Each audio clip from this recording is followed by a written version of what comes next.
آیا تا به حال فکر کردی چرا بعضی‌ها به موفقیت میرسند و بعضی‌ها هیچ وقت پیشرفت نمی‌کنند؟ امروز می‌خواهم رازهایی را با تو در میان بگذارم که می‌توانند مسیرت را تغییر دهد. موفقیت چیزی نیست که یک شب اتفاق بیفتد. بیشتر مردم تصور می‌کنند موفقیت یعنی پول زیاد یا شهرت سریع.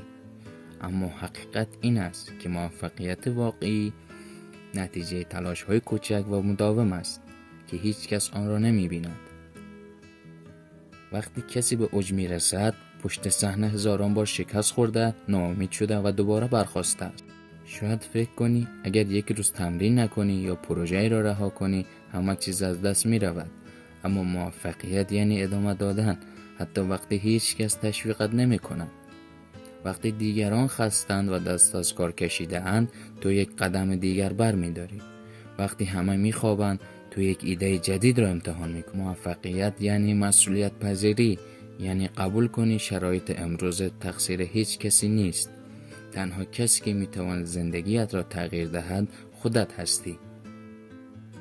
هیچ فرمول جادویی وجود ندارد. هیچ کلید مخفی برای موفقیت نیست. همه چیز در تصمیم‌های روزانه توست.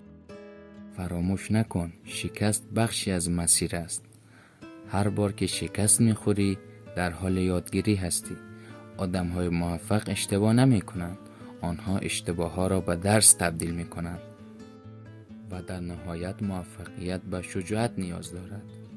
شجاعت برای شروع دوباره، شجاعت برای رفتن در مسیرهایی که دیگران میگویند غیر ممکن است.